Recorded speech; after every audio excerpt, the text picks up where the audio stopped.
Dear students, we will continue with our discussion on the properties of polymers. The next property is cure time. Cure time is the length of time needed for something to fully cure. For example, many substances need cure time to fully cure. Examples are epoxies, glues, resins, concrete, polymers, etc., rubber, etc. In a rubber compound, cure time is the length of time to reach optimum viscosity or modulus at a certain temperature. Rubber പാല് നമ്മൾ കലക്കിയിട്ട് acid ഇട്ട് കലക്കി നമ്മൾ അതിനെ cure ചെയ്യാൻ വേണ്ടി വെക്കും. ക്യൂറിങ് കഴിഞ്ഞതിന് ശേഷം അത് അത്യാവശ്യം വിസ്കോസിറ്റി ഉള്ള നല്ല കട്ടിയുള്ള ഒരു മെറ്റീരിയൽ ആയിട്ട് മാറും. ആ കട്ടിയുള്ള മെറ്റീരിയൽ ആയിട്ട് മാറാൻ, അതായത് കട്ടയാവാൻ എടുക്കുന്ന ആ ടൈമിനെയാണ് നമ്മൾ ക്യൂർ ടൈം എന്ന് വിളിക്കുന്നത്. So cure time is the length of time to reach optimum viscosity at a certain temperature, and in an adhesive it is the amount of time required for an adhesive to cure fully. If an adhesive is not fully cured, the bond will fail. Adhesive എന്ന് വെച്ചാൽ പശ കട്ടയാവുമ്പോഴാണ് അതിന്റെ fuel curing നടക്കുക. അപ്പൊ അതിനെയാണ് curing time എന്ന് വിളിക്കുന്നത്. Cure time is very useful for checking the substances durability. Cure time പറയുമ്പോൾ നമ്മൾ സ്കോർച്ച് ക്യൂർ പറയാറുണ്ട്. സ്കോർച്ച് ക്യൂർ എന്ന് പറയുന്നത് വേറൊരു ടേം ആണ്. ഇതുപോലെ തന്നെ റബ്ബർ കോമ്പൗണ്ടിനാണ് സ്കോർച്ച് ക്യൂർ ടൈം പറയാം. അതിനെ വൾക്കനൈസേഷൻ, പ്രീമച്ചുർ വൾക്കനൈസേഷൻ എന്നാണ് വിളിക്കുന്നത്. So scorch time is the premature vulcanization in which the stock becomes partly vulcanized before the product is in its final form and ready for vulcanization. ഇത് പകുതി vulcanised ആയിട്ടുള്ള അവസ്ഥയാണ് Scorch time എന്ന് പറയുന്നത്. Rate of cure. Now let us look what is rate of cure. It is the rate at which cross-linking and the development of the stiffness of the compound occur after the scorch point. Scorch cure കഴിഞ്ഞിട്ടുണ്ടെങ്കിൽ cross linking നടന്നുകൊണ്ടിരിക്കുകയായിരിക്കും. അപ്പൊ material stiff ആയിക്കൊണ്ടിരിക്കും. അപ്പൊ ആ stiff ആവുന്ന rate, അതിനെയാണ് നമ്മൾ rate of cure എന്ന് വിളിക്കുക. State of cure is the term to indicate the development of a property of the rubber as cure progresses.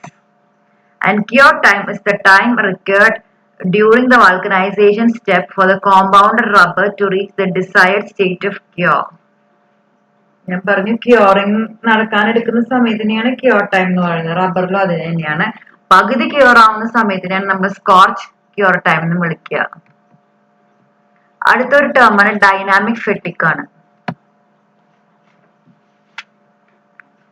Dynamic fatigue സാധാരണ പോളിമേഴ്സിന് പറയുന്ന ഒരു ടേമാണ് dynamic fatigue.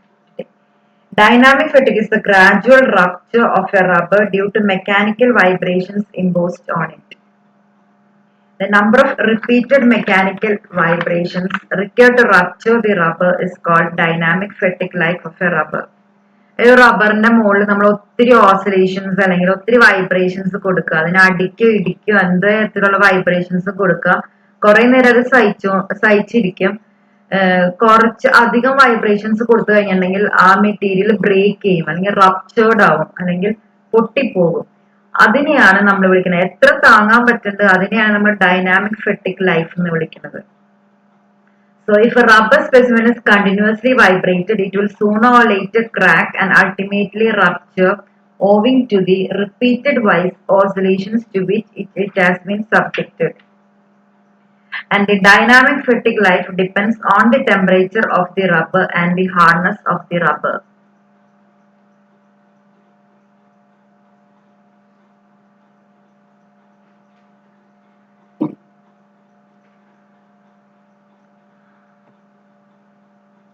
Fatigue definition on a material subjected to a repetitive or fluctuating stress will feel at a stress much lower than that required to cause failure on a single application of load.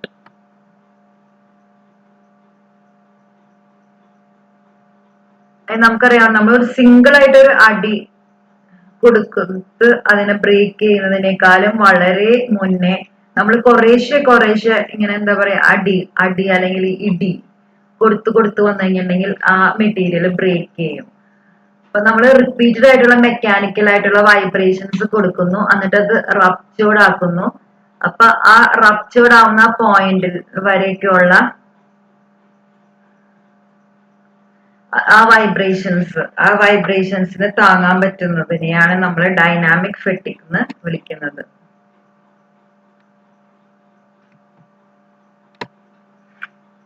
അടുത്തത് viscosity ആണ് പറയുന്നത്. Viscosity അല്ലെങ്കിൽ viscometer. Viscometer എല്ലാവർക്കും അറിയാവുന്നതാണ്. Viscometer നമ്മൾ സാധാരണയായിട്ട് ഉപയോഗിക്കുന്നത് viscosity measure ചെയ്യാൻ വേണ്ടിയാണ്. വിസ്കോസിറ്റി മെഷർ ചെയ്യാൻ വേണ്ടി നമ്മൾ വിസ്കോമീറ്റർ ഉപയോഗിക്കുമ്പോൾ നമ്മൾ സാധാരണയായിട്ട് ഉപയോഗിക്കുന്ന വിസ്കോമീറ്റർ എന്ന് പറയുന്നത് ഓസ്വാൾഡ് വിസ്കോമീറ്റർ ആണ്. പിന്നെ വേറെ ടൈപ്പ് ഉണ്ട്, ഉബലോഡെ ടൈപ്പ് ഗ്ലാസ് കാപ്പിലറി വിസ്കോമീറ്റർ ഉണ്ട്. എല്ലാ വിസ്കോമീറ്റേഴ്സും നമുക്ക് ഈ പോളിമേഴ്സിന്റെ വിസ്കോസിറ്റി മെഷർ ചെയ്യാൻ വേണ്ടി ഉപയോഗിക്കാവുന്നതാണ്. പോളിമേഴ്സിന് ഹൈ മോളാർ മാസ് ഉള്ള കാരണം വിസ്കോസിറ്റി കൂടുതലായിരിക്കും. അതിന്റെ മോളാർ മാസ് കൂടുന്നതനുസരിച്ച് വിസ്കോസിറ്റി കൂടും. വിസ്കോസിറ്റിയുടെ പ്രത്യേകത എന്ന് പറഞ്ഞിട്ടുണ്ടെങ്കിൽ depends on the temperature, the type of polymer and the solvent that is used, the concentration of the polymer and the molar mass of the polymer. വിസ്കോസിറ്റിനെ ബാധിക്കുന്ന ഫാക്ടേഴ്സ് ഇതൊക്കെയാണ്. Higher the molar mass of a polymer, higher will be the viscosity. Actually, the viscosity of the pure solvent and the viscosity of the polymer dissolved in solvent are measured. നമ്മൾ ആദ്യം വിസ്കോമീറ്ററിൽ ഒരു pure solvent എടുത്തിട്ട് അതിന്റെ viscosity measure ചെയ്യുന്നു, ഈ viscometer എടുത്തിട്ട്. അതിനുശേഷം നമ്മൾ ആ സോൾവെന്റിൽ പോളിമർ ഡിസോൾവ് ചെയ്തിട്ട് അതിന്റെ വിസ്കോസിറ്റി നോക്കുന്നു. അപ്പൊ രണ്ട് തമ്മിലുള്ള റേഷ്യോ എന്ന് പറയുന്നതിനെ നമുക്ക് റിലേറ്റീവ് വിസ്കോസിറ്റി എന്ന് വിളിക്കാവുന്നതാണ്. ഈറ്റ റിലേറ്റീവ്. ഇൻട്രൻസിക് വിസ്കോസിറ്റി നമുക്ക് വേണമെങ്കിൽ മെഷർ ചെയ്യാം. Intrinsic viscosity eta equal to km raise to a എന്നാണ്. ആ ഇക്വേഷൻ നമ്മൾ മാർക്ക്-ഔവിന്റെ ഇക്വേഷനിൽ നമ്മൾ മുമ്പ് പഠിച്ചിട്ടുള്ളതാണ്. Eta equal to km raise to a എന്ന് പറയുന്നത്. അപ്പൊ അങ്ങനെ ആ ഈറ്റേനെയാണ് നമ്മൾ വിളിക്കുന്നത് ഇൻട്രൻസിക് വിസ്കോസിറ്റി എന്ന് പറയുന്നത്. ഇൻട്രൻസിക് വിസ്കോസിറ്റി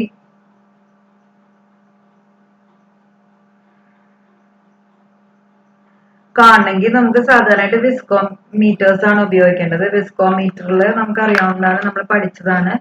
ഒരു സൊല്യൂഷനെ നമ്മൾ ഈ ആം 1 എടുക്കുന്നു, അതിനുശേഷം നമ്മൾ വലിച്ച് ആം 2 ഈ അപ്പർ മാർക്കിന്റെ മുകളിലേക്ക് വെക്കുന്നു.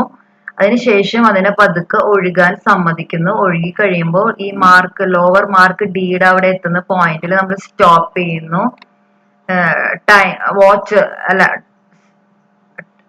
സ്റ്റോപ്പ് വാച്ച് നമ്മൾ ഓൺ ചെയ്യുന്നത് അപ്പർ മാർക്ക് സിയുടെ അവിടെ വെച്ചിട്ടാണ്. ലോവർ മാർക്ക് ഡിയുടെ അവിടെ വെച്ചിട്ട് നമ്മൾ സ്റ്റോപ്പ് വാച്ച് ഓഫ് ആക്കുന്നു. അപ്പൊ ഇത്രയും നേരം ഒഴുകാനെടുത്ത ടൈം നമ്മൾ നോട്ട് ചെയ്യുന്നു. ആ ടൈം നമ്മൾ രണ്ടു തരത്തിൽ നോട്ട് ചെയ്യുന്നു. ഒരെണ്ണം പ്യോർ സോൾവെന്റ് എടുത്തിട്ടും പിന്നെ ഒരെണ്ണം പോളിമർ കലർത്തിയ സോൾവെന്റ് എടുത്തിട്ടും നമ്മൾ മെഷർ ചെയ്യണു. അങ്ങനെ നമ്മൾ അതിന്റെ റേഷ്യോ എടുക്കുന്നു. അതാണ് റിലേറ്റീവ് വിസ്കോസിറ്റി. റിലേറ്റീവ് വിസ്കോസിറ്റിന്ന് നമ്മൾ ഇൻട്രൻസിക് വിസ്കോസിറ്റി കണ്ടെത്തുന്നു. ഇങ്ങനെയാണ് വിസ്കോമെട്രി ചെയ്യുന്നത്. ഇത് ഈ ഓസ്വാൾഡ് വിസ്കോമീറ്റർ അല്ലാണ്ട് rolling ball വിസ്കോമീറ്ററും falling ball viscometer ഒക്കെ ഉണ്ട്. അത് കുറച്ചും കൂടെ വില കൂടിയ അപ്പാരറ്റസ് ആണ്. അടുത്തത് പ്ലാസ്റ്റിമീറ്റേഴ്സ് ആണ്. പ്ലാസ്റ്റിമീറ്റർ എന്താണെന്ന് നോക്കാം. പ്ലാസ്റ്റിമീറ്റർ സാധാരണ പ്ലാസ്റ്റിസിറ്റി മെഷർ ചെയ്യാൻ വേണ്ടി ഉപയോഗിക്കുന്നതാണ്. അല്ലെങ്കിൽ കറക്റ്റ് ആയിട്ട് പറഞ്ഞു കഴിഞ്ഞിട്ടുണ്ടെങ്കിൽ പ്ലാസ്റ്റിസിറ്റി റിട്ടൻഷൻ ഇൻഡെക്സ് PRI എന്ന് പറയും. അത് കണ്ടെത്താൻ വേണ്ടിയാണ് പ്ലാസ്റ്റിമീറ്റേഴ്സ് ഉപയോഗിക്കുന്നത്. Plasticity retention index PRI is A ratio expressed as a percentage of the aged plasticity to the original plasticity. Ageing നടത്തിയതിനു ശേഷമുള്ള plasticity divided by original plasticity, അതിനെയാണ് നമ്മൾ പ്ലാസ്റ്റിസിറ്റി റിട്ടൻഷൻ ഇൻഡെക്സ് എന്ന് വിളിക്കുന്നത്. അപ്പൊ ശരിക്കും പ്ലാസ്റ്റിമീറ്റർ എന്തിനാ ഉപയോഗിക്കണമെന്ന് വെച്ചിട്ടുണ്ടെങ്കിൽ ഓക്സിഡേഷൻ റെസിസ്റ്റൻസ് ഓഫ് റബ്ബർ അത് കണ്ടെത്താൻ വേണ്ടിയാണ്. എത്ര പ്രതിരോധിക്കാൻ പറ്റുന്നുണ്ട് ഓക്സിഡേഷന് ഒരു റബ്ബർ സാമ്പിളിന്, അത് കണ്ടെത്താൻ വേണ്ടിയാണ് നമ്മൾ സാധാരണയായിട്ട് പ്ലാസ്റ്റിമീറ്റർ ഉപയോഗിക്കുക. അപ്പൊ ഇവിടെയാണ് നമ്മൾ സാമ്പിള് വെക്കുന്നത്, എന്നിട്ട് അത് മെഷർ ചെയ്യുന്നത്, PRI മെഷർ ചെയ്യുന്നത്. അപ്പൊ നമുക്ക് എങ്ങനെയാണ് നമുക്ക് ചെയ്യണേന്ന് നോക്കാം. പാരലൽ പ്ലേറ്റ് പ്ലാസ്റ്റിമീറ്റർ എന്നാണ് ഈ മെഷീന്റെ പേര് തന്നെ. ഒരു PRI വാല്യൂ ലോ ആണെങ്കിൽ അതിന്റെ അർത്ഥം പുവർ റെസിസ്റ്റൻസ് ടു ഓക്സിഡേഷൻ എന്നാണ്. അപ്പൊ PRI എന്ന് പറയുന്നത് എന്താ? Ratio of plasticity of the sample after 30 minutes of heating with the temperature of 140°C to the plasticity of the sample prior to heating. അതായത് ആദ്യം നമ്മൾ ഏജ്ഡ് പ്ലാസ്റ്റിറ്റി ഇടുന്നു, അത് കഴിഞ്ഞിട്ട് അതിനെ ഡിവൈഡ് ചെയ്യുന്നു ഒറിജിനൽ പ്ലാസ്റ്റിറ്റി വെച്ചിട്ട്. അതായത് ചൂടാക്കുന്നതിന് മുമ്പുള്ള പ്ലാസ്റ്റിറ്റി വെച്ച് ഡിവൈഡ് ചെയ്യുന്നു. ആദ്യം മുകളിലത്തെ ടേം എന്ന് പറയുന്നത് ഞാൻ പറഞ്ഞ PRI ഒരു റേഷ്യോ ആണ്. ആ റേഷ്യോയുടെ മുകളിലത്തെ ടേം എന്ന് പറയുന്നത് plasticity of the sample after heating ആണ്. ഡിനോമിനേറ്റർ എന്ന് പറയുന്നത് plasticity of the sample before heating. അങ്ങനെയാണ് നമ്മൾ ഈ PRI കണ്ടെത്തുന്നത്. അപ്പൊ PRI കണ്ടെത്തണമെങ്കിൽ നമ്മൾ റബ്ബറിൽ നിന്ന് സ്പെസിമെൻ പീസസ് കട്ട് ചെയ്തെടുക്കണം. സാധാരണയായിട്ട് 6 പീസ് കട്ട് ചെയ്തെടുക്കണം. എന്നിട്ട് അതിനൊരു ടിഷ്യൂ പേപ്പറിന്റെ ഇടയിൽ വെക്കുന്നത് നല്ലതാണ്. കാരണം വെച്ച് കഴിഞ്ഞാൽ ആ പ്ലേറ്റിൽ ഒട്ടിപ്പിടിക്കില്ല. എന്നിട്ട് ഈ 2 പ്ലേറ്റുകൾ, നിങ്ങൾ പ്ലേറ്റുകൾ കാണാം, ഈ പ്ലേറ്റിന്റെ ഇടയിൽ വെച്ചിട്ട് നമ്മളത് ചെക്ക് ചെയ്യുന്നു. ഓപ്പറേറ്റിംഗ് ഹാൻഡില് റൊട്ടേറ്റ് ചെയ്യുന്നു. അതിനുശേഷം അതിന്റെ പ്ലാസ്റ്റിറ്റി അല്ലെങ്കിൽ എത്രയാണ് നമ്മൾ മെഷർ ചെയ്യണം. അപ്പൊ ഇതിന്റെ തിക്നെസ്, അപ്പൊ ഡിസ്പ്ലേയിൽ ഇതിന്റെ തിക്നെസ് എത്ര കുറഞ്ഞു. Reduction in thickness of the sample is displayed digitally which freezes to show the plasticity number at the end of 15 seconds. പ്ലാസ്റ്റിറ്റിനെ നമ്പർ ആയിട്ടാണ് കാണിക്കുക ഈ ഡിജിറ്റൽ ഇതില്, ഈ സ്ക്രീനില്, ഈ ചെറിയ സ്ക്രീനില് പ്ലാസ്റ്റിറ്റി ഒരു ഡിജിറ്റൽ വാല്യൂ ആയിട്ട് നമുക്ക് ഇവിടെ കാണാവുന്നതാണ്. അപ്പൊ ആദ്യം ചൂടാക്കിയ മെറ്റീരിയലിന്റെ പ്ലാസ്റ്റിറ്റി കാണുന്നു, പിന്നെ അതിനുശേഷം ചൂടാക്കാത്ത മെറ്റീരിയലിന്റെ പ്ലാസ്റ്റിറ്റി കാണുന്നു. അങ്ങനെ രണ്ടും കൂടെ ഡിവൈഡ് ചെയ്യുന്നു. അപ്പൊ നമുക്ക് PRI കിട്ടുന്നു. അപ്പൊ അങ്ങനെയാണ് PRI കണ്ടെത്തുന്നത്. PRI is a measure of the resistance of raw natural rubber to oxidation. The oxidation effect is assessed by measuring the plasticity before aging and after aging for 30 minutes in the Wallace MRPRI aging oven at 140°C. ഇത് ശരിക്കും പറഞ്ഞിട്ടുണ്ടെങ്കിൽ നമ്മൾ ഒരു റബ്ബറിന്റെ sheet എടുക്കുന്നു, എന്നിട്ട് അതിൽ നിന്ന് 6 ചെറിയ പെല്ലറ്റുകൾ കട്ട് ചെയ്തെടുക്കുന്നു. അതിലെ 3 എണ്ണത്തിന് നമ്മൾ ഒന്നും ചെയ്യാതെ തന്നെ ടെസ്റ്റ് ചെയ്ത് നോക്കുന്നു, പ്ലാസ്റ്റിറ്റി ടെസ്റ്റ് ചെയ്യുന്നു. 3 കഷ്ണത്തിന് നമ്മൾ ഏജിങ്ങിന് വേണ്ടി അതിനെ വിട്ടുകൊടുക്കുന്നു. ഏജിങ്ങിന് വേണ്ടി ഓവനിൽ കൊണ്ടുപോയി വെക്കുക. ഓവന് 140°C സെറ്റ് ചെയ്തിട്ടുണ്ടാവണം. എന്നിട്ട് 30 മിനിറ്റ്സ് അതിന്റെ ഉള്ളിൽ വെക്കണം, ആ ഓവനിൽ വെക്കണം. അതിനുശേഷം അതിന് ഈ പ്ലാസ്റ്റിമീറ്ററിൽ കൊണ്ടുവന്നിട്ട് അതിന്റെ പ്ലാസ്റ്റിറ്റി മെഷർ ചെയ്യുക. എന്നിട്ട് ഈ 2 പ്ലാസ്റ്റിറ്റിയും കൂടെ ഡിവൈഡ് ചെയ്യുക. അപ്പൊ നമുക്ക് റേഷ്യോ കിട്ടും. എന്തിന്റെ റേഷ്യോയാണ്? Percentage of the aged sample to the original sample. അപ്പൊ അതിനെയാണ് PRI എന്ന് വിളിക്കുന്നത്. അപ്പൊ അത് മെഷർ ചെയ്യാൻ വേണ്ടിയുള്ള ഇൻസ്ട്രുമെന്റ് ആണ് ഈ പ്ലാസ്റ്റിമീറ്റർ. അടുത്തത് ലാസ്റ്റ് ആണ്, ഇമ്പാക്ട് ടെസ്റ്റിംഗ് ആണ്. Impact test. Nearly all materials may benefit from impact testing, but the most common types used are metals, plastics, woods, composites, ceramics, and polymers. Generally, these materials take the form of sheets of varying thicknesses or short rods, depending on the test. However, most materials will experience either ductile or brittle failure, depending on the type of test, the rate of loading, and the temperature of the sample. നമ്മൾ സാധാരണയായിട്ട് പോളിമറിനെയും പ്ലാസ്റ്റിക്കിനെയും വുഡിനെയും ഒക്കെ ഇതുപോലെ impact testing നടത്താറുണ്ട്. Impact എത്ര impact താങ്ങാൻ പറ്റുന്നുണ്ടോ അത് ടെസ്റ്റ് ചെയ്യണതാണ് ഇമ്പാക്ട് ടെസ്റ്റിംഗ്. ഇപ്പൊ 2 common methods impact testing, Charpy test മെത്തേഡും ഇസോഡ് ടെസ്റ്റ് മെത്തേഡാണ്. 2 മെത്തേഡ്സ് ഉണ്ട്, ചാർപി മെത്തേഡും Izod test മെത്തേഡും.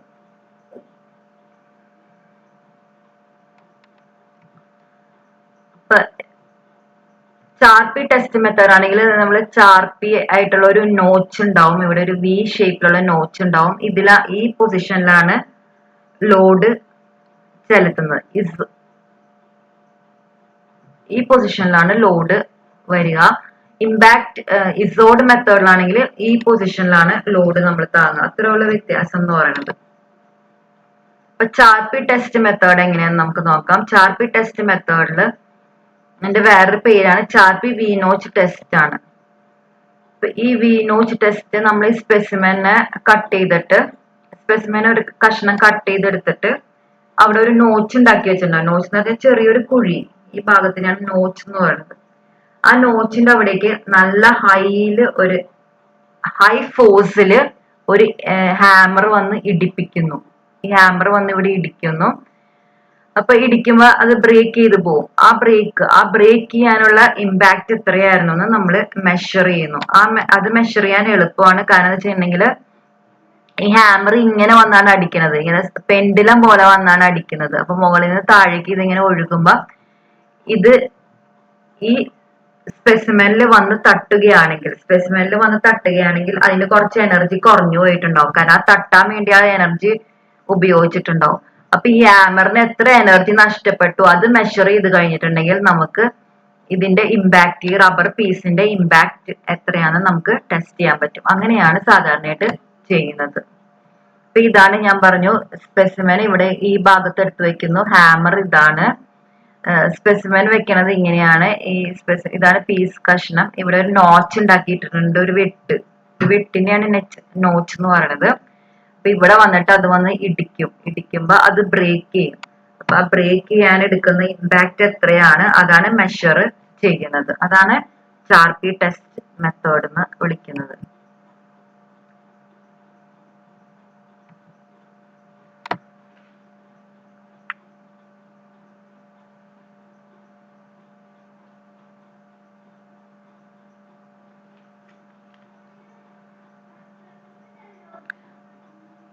Polymeric materials are sometimes subjected to rapid stress loading or impact loads. Two of the common methods used for impact testing are the ISOD and Charpy impact test. And the ISOD test is the more popular method for plastic materials, whereas Charpy method is very common for metals. ISOD pendulum test is described here. So this is the ISOD impact test. പോളിമേഴ്സിന് സാധാരണയായിട്ട് ഉപയോഗിക്കുന്നത് ISOD impact test ആണ്.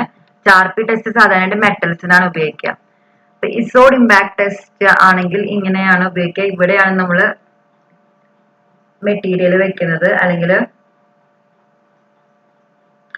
Specimen വെക്കുന്നത്. എന്നിട്ട് ഈ pendulum പോലെയാണ് ഈ hammer വന്ന് താഴേക്ക് വന്ന് സ്ട്രൈക്ക് ചെയ്യണത്. അപ്പൊ ഹാമർ മുകളിൽ നിന്ന് നല്ല ഉയരത്തിൽ ഈ ടെസ്റ്റ് പീസിലേക്ക് വന്ന് സ്ട്രൈക്ക് ചെയ്യും. ആ സ്ട്രൈക്ക് ചെയ്യുന്ന ഫോഴ്സ് എത്ര ഇമ്പാക്ട് ഉണ്ട്, അത് ബ്രേക്ക് ചെയ്യാൻ വേണ്ടി എത്ര ഇമ്പാക്ട് കൊടുക്കുന്നുണ്ട് അത് മെഷർ ചെയ്യുക. അതാണ് ISOD ടെസ്റ്റ് വെച്ച് നമ്മൾ ഉപയോഗിക്കുന്നത്. So the pendulum impact test involves the measurement of the energy required to break a test specimen that is clamped at the ends and then struck in the center by a pendulum weight. The energy required to break the specimen is obtained from the loss in energy of the pendulum. This energy is simply the difference in potential energy of the hammer before and after the impact. ഹാമറിന്റെ മുമ്പുള്ള എനർജിയും ഇതിന് ഇടിച്ചതിന് ശേഷമുള്ള എനർജിയും കൂടെ minus ചെയ്ത് കഴിഞ്ഞിട്ടുണ്ടെങ്കിൽ നമുക്ക് ഇതിന് എത്ര എനർജി വേണ്ടി വന്നു ഈ സ്പെസിമെൻ ബ്രേക്ക് ചെയ്യാൻ നമുക്ക് മെഷർ ചെയ്യാൻ പറ്റും. അങ്ങനെയാണ് ഈ ISOD ടെസ്റ്റിംഗ് മെത്തേഡ് ചെയ്യുന്നത്.